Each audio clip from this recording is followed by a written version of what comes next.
The story you are about to hear is 100% true, and perhaps one of the most important stories you will hear in a very long time. It's about the persecution of an American hero by the government that sent him to war.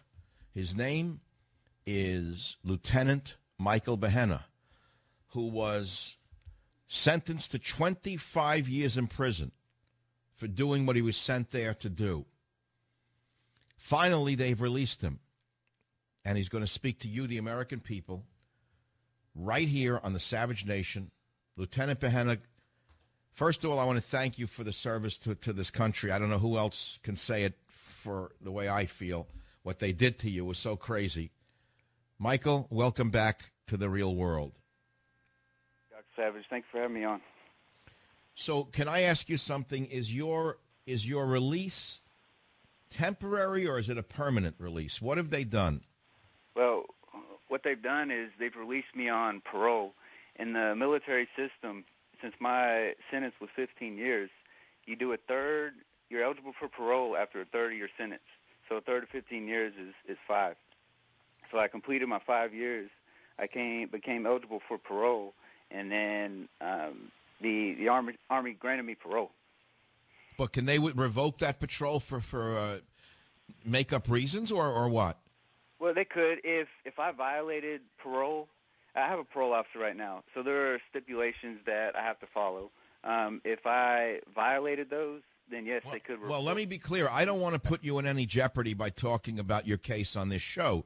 So I want to be very clear, Michael, although I've tried to help you in the years that passed, and thank God many people understood what situation you've been put in. If you don't want to answer a question, don't feel pressured to. But I'm going to tell the story about what they did to you from my point of view, and I'm not even asking you to comment. I'll make it generic. You're an Army. You are still an Army Ranger, aren't you? They didn't strip that away from you, did they? No. Okay, they can't take that honor away from you. So now you're over in Iraq. You have a platoon under your command. Your platoon is attacked. 2 of your soldiers are killed. 2 more are injured. And they capture the head of that terrorist cell, didn't they? Right. His name was Ali Mansour. Mansour, yes. Then Army intelligence orders the release of this Mansour. Is that correct or incorrect? That's correct. Why did they order his release, Lieutenant? I don't know. Okay, so they order him released. I don't know. And then why did they give you the order to return this terrorist to his home? Why you? I don't know. Okay, we don't know again. I'm not going to ask you to fill in the blanks. I think many of us are starting to fill them in ourselves.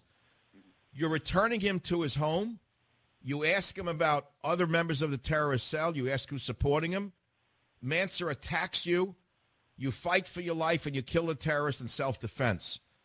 Instead of being given the Silver Star of Valor, you're prosecuted by the government for premeditated murder. Isn't that correct so far, Lieutenant Behenna? That's correct. Okay.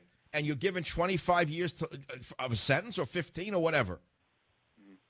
Well, originally I was sentenced to 25 years, and then I received clemency twice while I was in prison.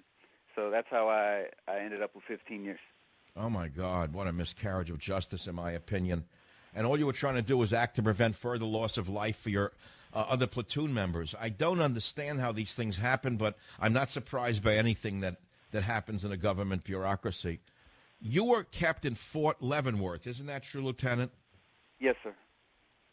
I'm not going to ask you to comment on it, but as far as I can tell, the treatment of al-Qaeda in Gitmo is better than the treatment that many men get at Fort Leavenworth. Please don't comment, because I'm sure that your superiors wouldn't like to hear any such comments. You're back out. Your family probably is so happy they can hardly talk. Meanwhile, you're stripped of virtually all your income, and you have to start all over again. Isn't that true? That's right. How do we help you, Lieutenant Behenna? Well, you have a website. Is it still defendmichael.com? Yes, sir. Can people make donate? From the moment I got out, I've been trying to put my life back together. I had to start all over again. I started buying clothes. I had to get a cell phone, health insurance. I still need to get a car, get a truck. Well, I want to help you get that car. I made the commitment when your mother was on the show a few months ago that I'd help you get that car. And I'm going to ask others who are listening to this show who want to help Lieutenant Behenna just pay him back for his service. Why don't you go to, can they make a donation directly to defendmichael.com? Yes, sir. I mean, there's a box to, I'm serious. I mean, I want people to make donations, Lieutenant, and we're going to put a link to your website on mine, and then I'll get back to you directly next week when I'm back from vacation, and we'll see how that's going. But I'd like people to send 25, 50, $100 to your defense fund and see if we can get that car fund going. How much do you think you need to buy a car, Lieutenant, after all these years? Knowing me, I'm cheap. So oh, stop it. I just want something that runs. Okay, well, I'm not going to be surprised if the following happens, Lieutenant Behenna.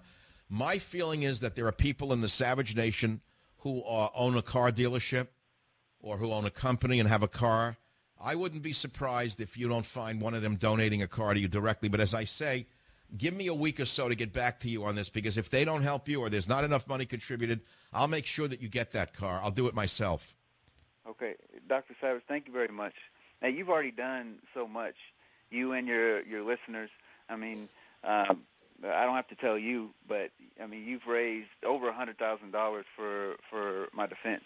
Yes, but it didn't go to you. It went to your lawyers. That's the thing. And you put 5 years into prison for doing your job for America. I mean, we owe you. We owe you. We all owe you, Lieutenant Behenna. Please don't feel that that you owe us anything. We are so heartbroken that the government would treat a hero this way that we don't know how to celebrate other than by saying thank you for your service, and we're going to try and help you not only get a car, but what would you like to do with your life, Lieutenant Behenna? Let's say you get that car, you've got some clothing, you get your life back a little bit, you start to get your feet a little solid on the ground. What kind of work would you like to do? Well, I already have a job lined up, and I start that in the middle of May, and that's cattle ranching and farming. Isn't that amazing? No, it's not the Bundy Ranch, I hope, in Nevada. We want to... No. We won't ask no comments on that, please. You're on parole. We don't want to hear your comments. So, you get a little laugh. What are you going to... You're actually going to work on a ranch. Isn't that amazing? You want to get away from all of the craziness, huh? Get out in the country and live a quiet life. A real American man. Unbelievable to me, the real McCoy. Is there anything that people can do while listening to the show, Lieutenant Behenna, to help you get back on your feet? We're not giving you a handout. We're giving you what you deserve. What you've done for this country, no one can even calculate what you've been through. By the way, there's I don't know if you know much about Colonel West, Alan West. Have you heard? You know that story, don't you? Yes, sir. You know what happened to him? He was almost railroaded like you were, in my opinion. And maybe Alan West, he's no longer in office.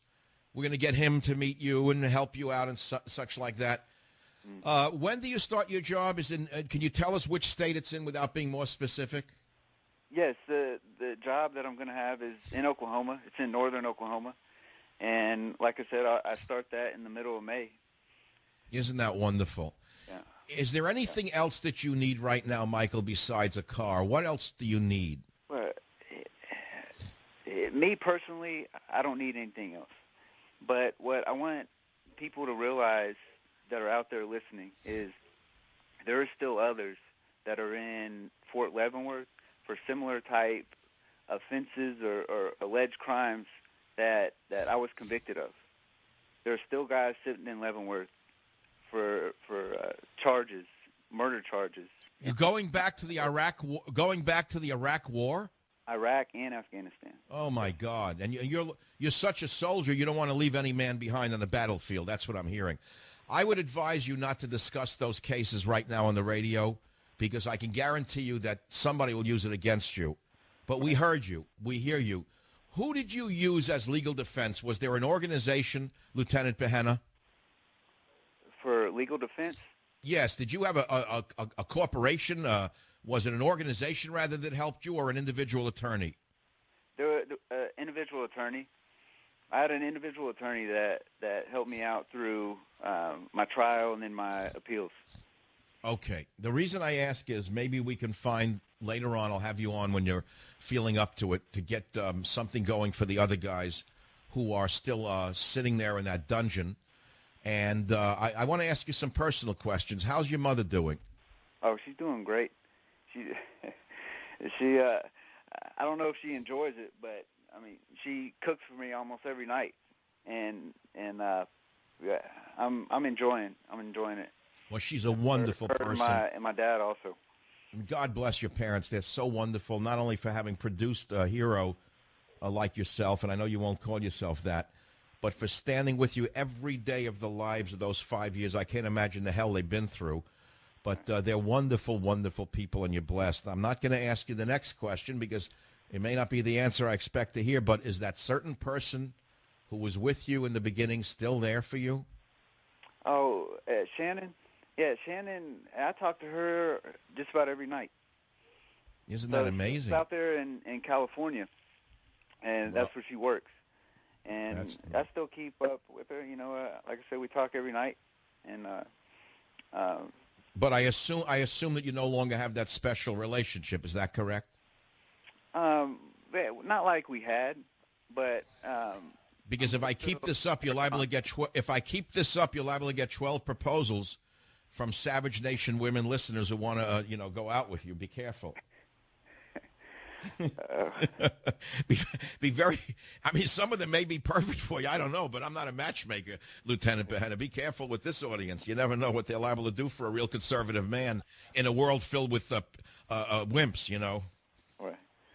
Anyway, Lieutenant Behenna, this is not a laughing matter. As you know, I try to keep it a little light sometimes. I just want to conclude by saying Michael Behenna is an American hero. He was, in my opinion, unfairly charged, unfairly prosecuted. He was put behind bars for 5 years in Leavenworth prison. He's out on parole. And if you want to help him get his life back on track, will you please, for God's sakes, go to defendmichael.com and make a donation of $50, $100, $250. Tell him you'll send him a car. Whatever you want to do, buy him a house. What's the difference? Many of you have money to burn. You don't know what to do with it. And all that's going to happen is the government's going to take it from you. Let me be the pitch man, Lieutenant Ben. I'll do a good job. And by the way, next week when I get back from where I'm traveling, I'm going to link up your website with my website, and so people can make direct donations. Are there any words you'd like to leave with the audience right now, Michael? Yes, there's going back to those guys that are still in Leavenworth. There's a website that the listeners can go to. It's eltonfreedomride.com.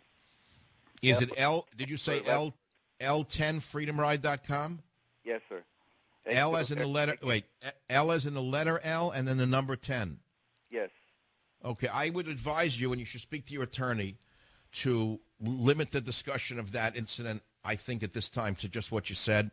I don't want to give the individuals who have power over you any power over you that they already don't have, if you follow me.